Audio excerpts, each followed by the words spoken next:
नमामि समीशाननिर्वाणरूपं विभुं व्यापकं ब्रह्मवेदस्वरूपं निजं निर्गुणं निर्विकल्पं निरीहं चिदाकाशमाकाशवासं भजेऽहम्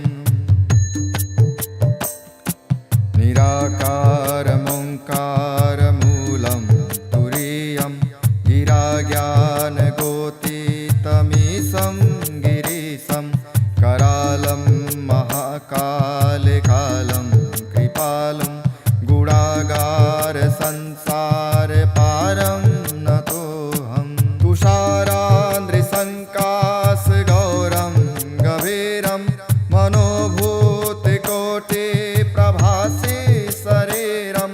सुरन्मोलकल्लोलिनी चारुगङ्गा लसद्दालबालेन्दुकण्ठे भुजङ्गा चलत्कुण्डलं भ्रूषुनेत्रं विशालं प्रसन्नाननं नीलकण्ठं दयालं मृगाधीशचर्माम्बरं मुण्डमालं प्रियं शङ्करं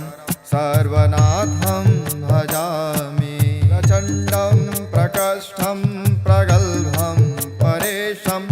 अखण्डम् अजं भानुकोटिप्रकाशं त्रयः शूलनिर्मूलनं शूलपाणिं भजेऽहं भवानीं पतिं भावगम्यम्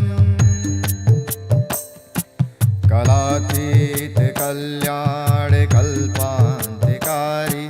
सदा सच्चिदानन्ददाता पुरारी चिदानन्दसन्दोहमोहापहारी प्रसीद प्रसीद प्रभो मन्मथारी न यावदुमानाथ पादारविन्दं भजन्ते हलोके परे वा नराणां न तावत् सुखं शान्तिसन्तापनाशं प्रसीद प्रभो सर्वभूताधिवासम् न जानामि योगं जपं नैव पूजां नतोऽहं सदा सर्वदा सम्भूतोऽभ्यं जराजन्मदुःखोगतातप्यमानं प्रभो पाहि यापान् नमामि सशम्भो नमामि सशम्भो नमामि सशम्भो नमामि समीशाननिर्वाणरूपं विभुं व्यापकं ब्रह्मवेदस्वरूपं निजं निर्गुणं निर्विकल्पं निरीहं चिदाकाशमाकाशवासं भजेऽहम्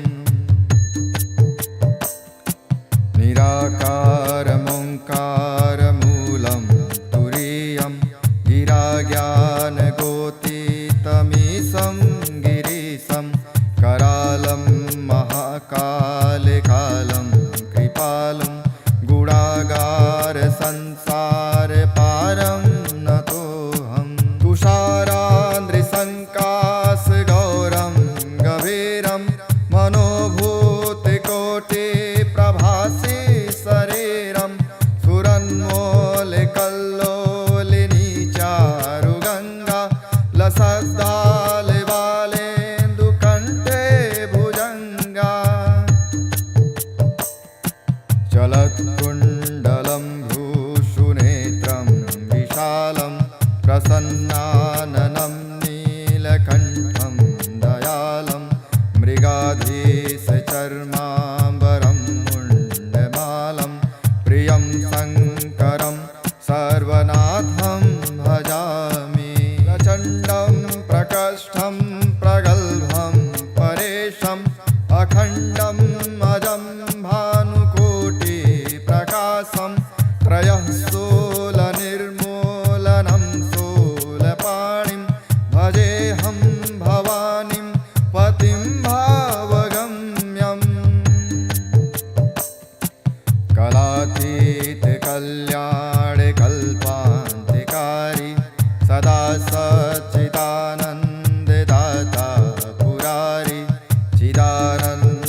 सन्दोहमोहापहारी प्रसीद प्रसीद प्रभो मन्मथारी न यावदुमानाथ पादारविन्दं भजन्ते हलोके परे वा नराणां न तावत् सुखं शान्ति सन्तापनाशं प्रसीद प्रभो सर्वभूताधिवासम् न जानामि योगं जपं नैव पूजां न तोऽहं सदा सर्वदा सम्भूतोऽभ्यं जराजन्मदुःखोगतातप्यमानं प्रभो पाहि यापान् नमामि सशम्भो नमामि सशम्भो नमामि सशम्भो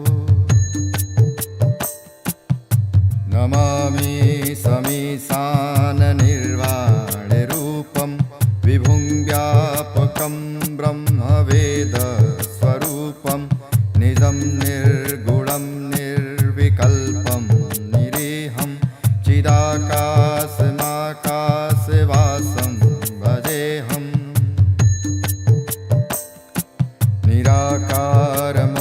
निराकारमोङ्कारमूलं तुरीयं गिराज्ञानगोतीतमीशं गिरीशं करालं महाकालकालं कृपालं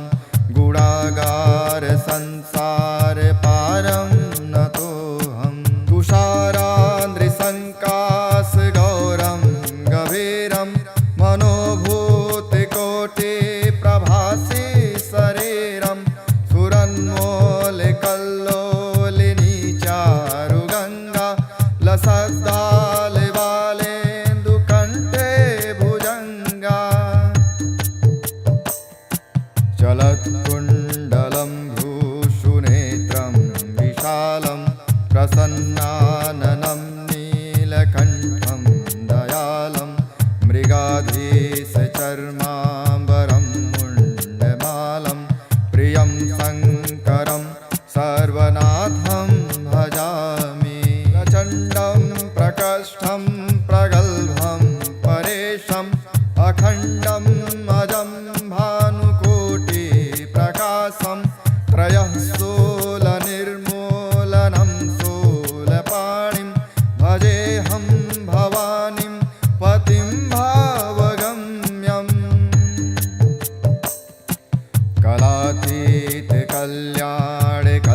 कलातीतकल्याणकल्पान्तिकारी सदा सच्चिदानन्ददाता पुरारी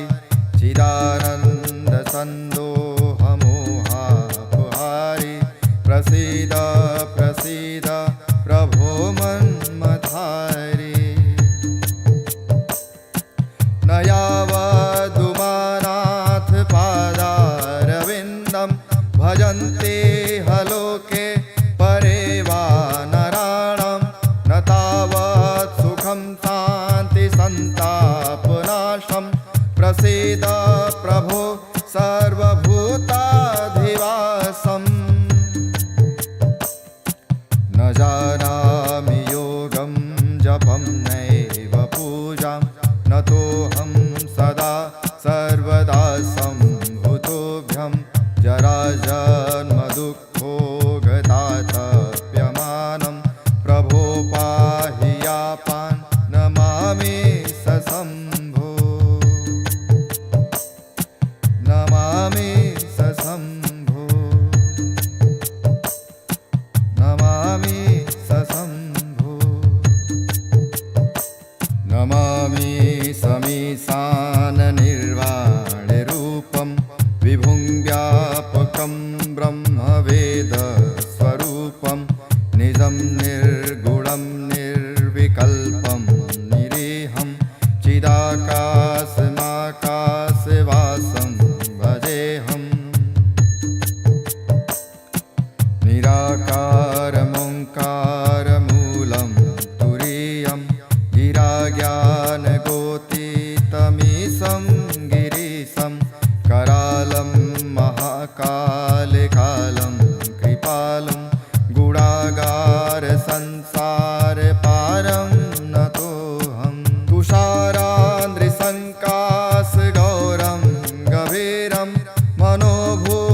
अखण्डम्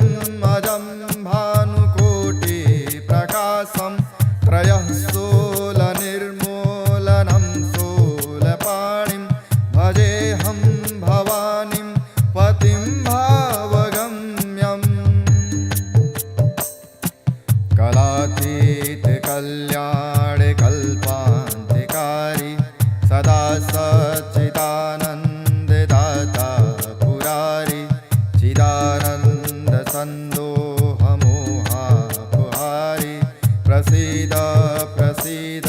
प्रभो मन्मथारी न यावदुमानाथ पादारविन्दं भजन्ते हलोके परे वा नराणां न तावत् सुखं शान्ति सन्तापनाशं प्रसीद प्रभो सर्वभूताधिवासम् न जानामि योगं जपं नैव पूजां न तोऽहं सदा सर्वदा सम्भूतोऽभ्यं जराजन्मदुःखोगतातप्यमानं प्रभो पाहि यापान् नमामि सशम्भो नमामि सशम्भो नमामि सशम्भो नमामि समीशाननिर्वाणरूपं विभुं व्यापकं ब्रह्मवेदस्वरूपं निजं निर्गुणं निर्विकल्पं निरीहं चिदाकाशमाकाशवासं भजेऽहम्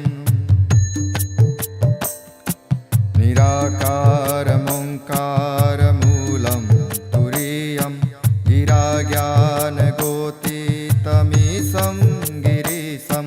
करालं महाकालकालं कृपालं गुणागारसंसारपारं नतोऽहं तुषारान्द्रिसङ्काशगौरं गभीरं मनोभूतिकोटिप्रभासि शरीरं सुरन्मोलकल्लोलिनी चारुगङ्गा लसद्दालबालेन्दुकण्ठे भुजङ्गा चलत्कुण्डलं भ्रूषुनेत्रं विशालं प्रसन्नाननं नीलकण्ठं दयालं मृगाधीशचर्माम्बरं मुण्डमालं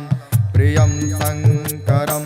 सर्वनाथं भजामि प्रचण्डं प्रकष्ठं प्रगल्भं परेशम् अखण्डम् अजं भानुकोटिप्रकाशं त्रयः शूलनिर्मूलनं शूलपाणिं भजेऽहं भवानीं पतिं भावगम्यम् कलातीत कल्याणकल्पान्तिकारी सदा सच्चिदानन्ददाता पुरारी चिदानन्दसन्दोहमोहापहारी प्रसीद प्रसीद प्रभो मन्मथारी न यावदुमानाथ पादारविन्दं भजन्ते हलोके परे वा नराणां न तावत् सुखं शान्ति सन्तापनाशं प्रसीद प्रभो सर्वभूताधिवासम् न जानामि योगं जपं नैव पूजां न तोऽहं सदा सर्वदा सम्भूतोऽभ्यं जराजन्मदुःखोगतातप्यमानं प्रभो पाहि यापान् नमामि सशम्भो नमामि सशम्भो नमामि सशम्भो नमामि समीशाननि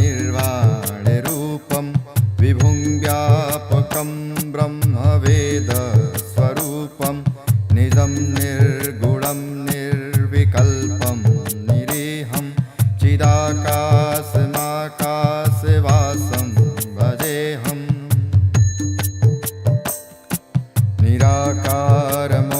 निराकारमोङ्कारमूलं तुरीयं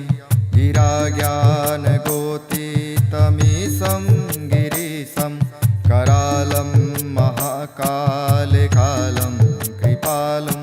गुणागारसंसारपारं नतोऽहं तुषारान्द्रिसङ्काशगौरं गभीरं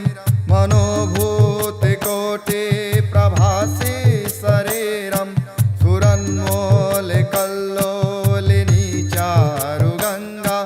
लसद्दालिवालेन्दुकण्ठे भुजङ्गा चलत्कुण्डलं भ्रूषुनेत्रं विशालं प्रसन्नाननं नीलकण्ठं दयालं मृगाधीशचर्माम्बरं मुण्डमालं प्रियं शङ्करं सर्वनाथं भजामि प्रचण्डं प्रकष्ठं प्रगल्भं परेशम् अखण्डम् अजं भानुकोटिप्रकाशं त्रयः शूलनिर्मूलनं शूलपाणिं भजेऽहं भवानीं पतिं भावगम्यम्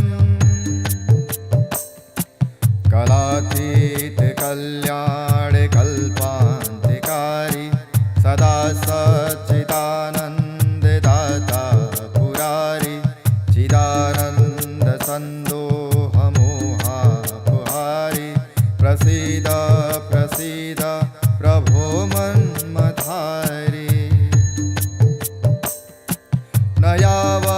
यावदुमानाथ पादारविन्दं भजन्ते हलोके परे वा नराणां न तावत् सुखं शान्तिसन्तापनाशं प्रसीद प्रभो सर्वभूताधिवासम्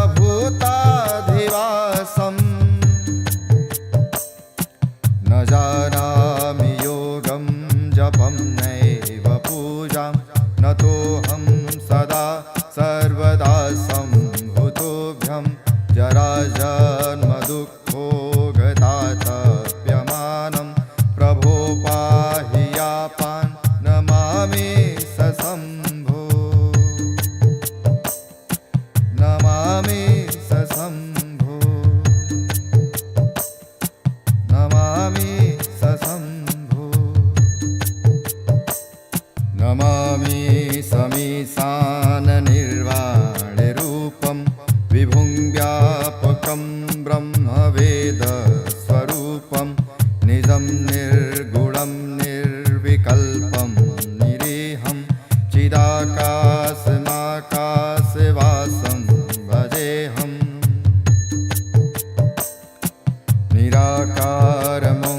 निराकारमोङ्कारमूलं तुरीयं गिराज्ञानगोतीतमीशं गिरीशं करालं महाकालकालं कृपालं गुणागारसंसारपारं नतोऽहं तुषारान्द्रिसङ्काशगौरं गभीरं मनोभूतिकोटिप्रभासि शरीरं सुरन्मौलिकल्लोलिनी चारुगङ्गा लसद्दालिवालेन्दुकण्ठे भुजङ्गा चलत्कुण्डलं भ्रूषुनेत्रं विशालं प्रसन्नाननं नीलकण्ठं दयालं मृगाधीशचर्माम्बरं मुण्डमालं प्रियं शङ्करं सर्वनाथं भजामि प्रचण्डं प्रकष्ठं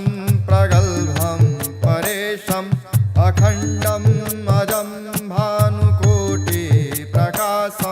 त्रयः शूलनिर्मूलनं शूलपाणिं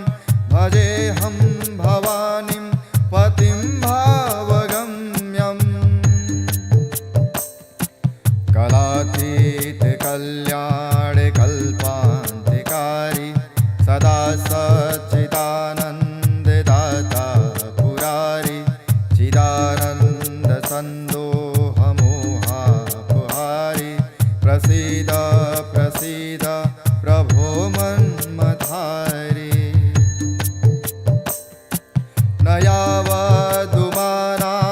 पादारविन्दं भजन्ते हलोके परे वा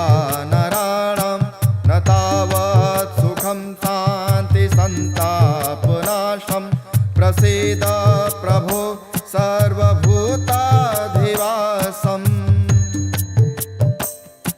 न जानामि योगं जपं नैव पूजां न तोऽहं सदा सर्वदा सम्भूतोऽभ्यं जराजन्मदुःखोगतातप्यमानं प्रभो पाहि यापान् नमामि सशम्भो नमामि सशम्भो नमामि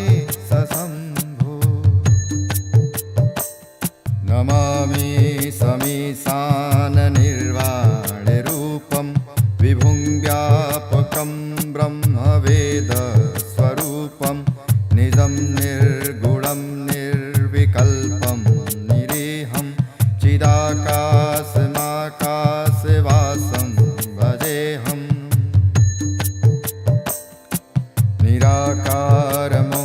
निराकारमोङ्कारमूलं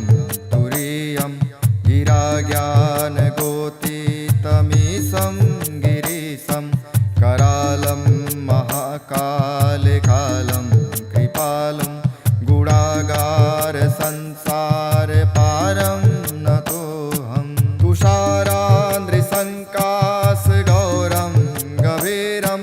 मनोभूतिकोटिप्रभासि शरीरं सुरन्मौलिकल्लोलिनी चारुगङ्गा लसद्दालिबालेन्दुकण्ठे भुजङ्गा चलत्कुण्डलं भ्रूषुनेत्रं विशालं प्रसन्नाननं नीलकण्ठं दयालं मृगाधीशचर्माम्बरं मुण्डमालं प्रियं शङ्करं सर्वनाथं भजामि प्रचण्डं प्रकष्ठं प्रगल्भं परेशम् अखण्डम् अजं भानुकोटिप्रकाशं त्रयः शूलनिर्मूलनं शूलपाणिं भजेऽहं भवानीं पतिं भावगम्यम्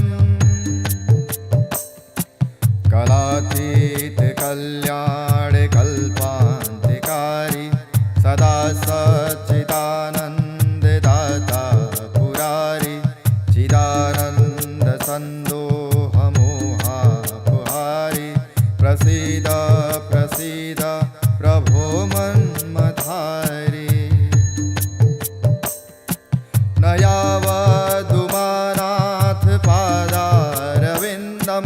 भजन्ते हलोके परे वा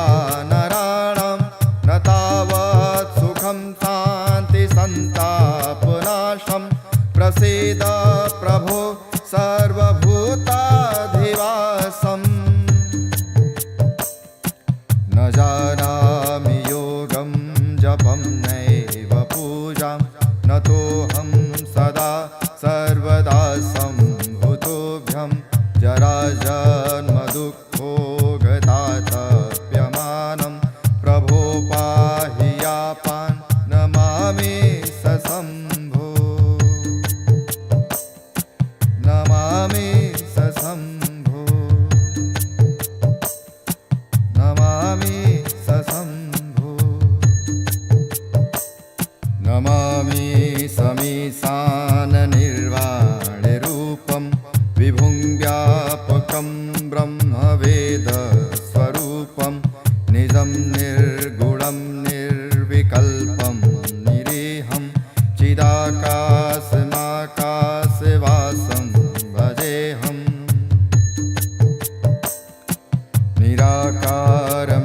निराकारमोङ्कारमूलं तुरीयं गिराज्ञानगोतीतमीशं गिरीशं करालं महाकालकालं कृपालं गुणागारसन् संसारपारं नतोऽहम् तुषारान्द्रिसङ्काशगौरं गभीरं मनोभूतिकोटिप्रभासि शरीरं सुरन्मौलिकल्लोलिनी चारुगङ्गा लसद्दालिबालेन्दुकण्ठे भुजङ्गा चलत्कुण्डलं भ्रूषुनेत्रं विशालं प्रसन्नाननं नीलकण्ठं दयालं मृगाधीशचर्माम्बरं मुण्डमालं प्रियं शङ्करं सर्वनाथं भजामि प्रचण्डं प्रकष्ठं प्रगल्भं परेशम् अखण्डम् अजं भानुकोटिप्रकाशं त्रयः शूलनिर्मूलनं शूलपाणिं भजेऽहं भवानीं पतिं भावगम्यम्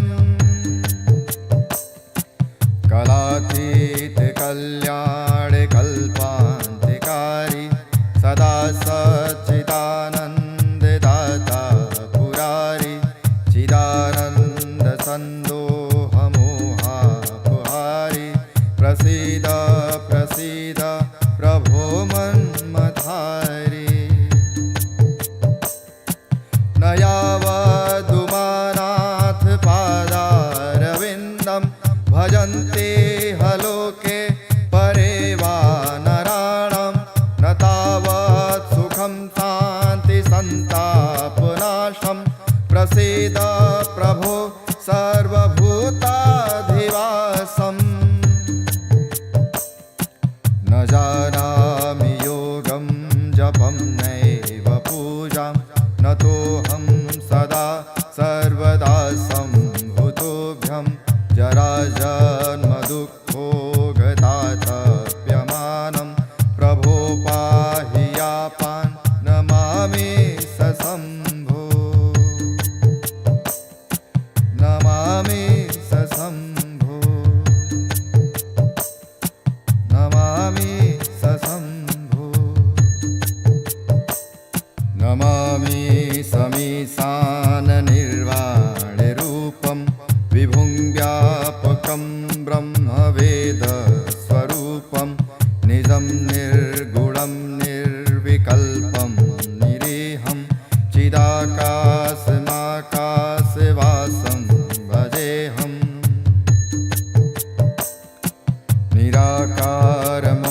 निराकारमोङ्कारमूलं तुरीयं गिराज्ञानगोतीतमीशं गिरीशं करालं महाकालकालं कृपालं गुणागारसंसारपारं नतोऽहम् तुषारान्द्रिसङ्काशगौरं गभीरं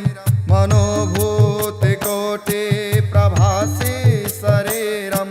सुरन्मौलिकल्लोलिनी चारुगङ्गा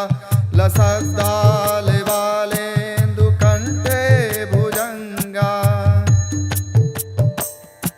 चलत्कुण्डलं भ्रूषुनेत्रं विशालं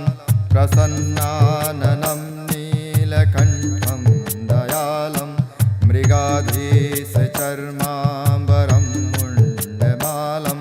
प्रियं शङ्करं सर्वनाथं भजामि प्रचण्डं प्रकष्ठं प्रगल्भं परेशम् अखण्डम् अजं भानुकोटिप्रकाशं त्रयः शूलनिर्मूलनं शूलपाणिं भजेऽहं भवानीं पतिं भावगम्यम्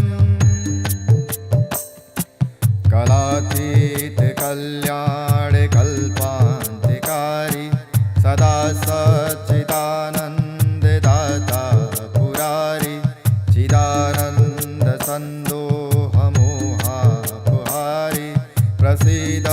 प्रसीद प्रभो मन्मथारी न यावदुमानाथ पादारविन्दं भजन्ते हलो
निराकारमोङ्कारमूलं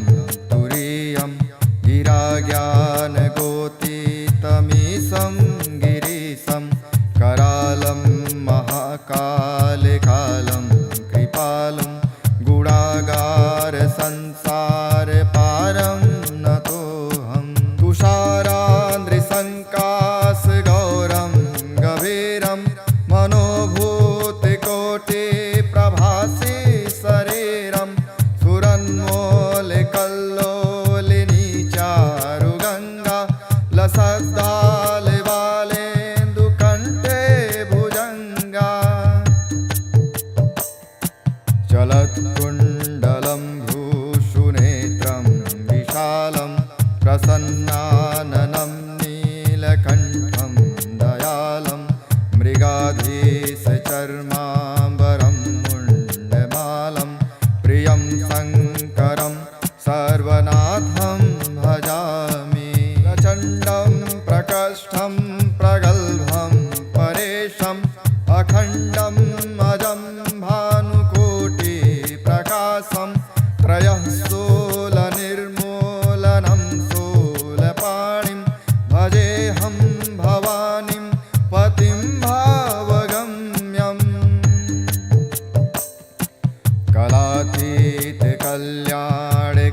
कलातीतकल्याणकल्पान्तिकारी सदा सच्चिदानन्ददाता पुरारी चिदानन्दसन्दोहमोहापहारी प्रसीद प्रसीद प्रभो मन्मथारी न यावदुमानाथ पादारविन्दं भजन्ते हलोके परे वा नराणां न तावत् सुखं शान्तिसन्तापनाशं प्रसीद प्रभो सर्वभूताधिवासम् न जानामि योगं जपं नैव पूजां नतोऽहं सदा सर्वदा सम्भूतोऽभ्यं जराजन्मदुःख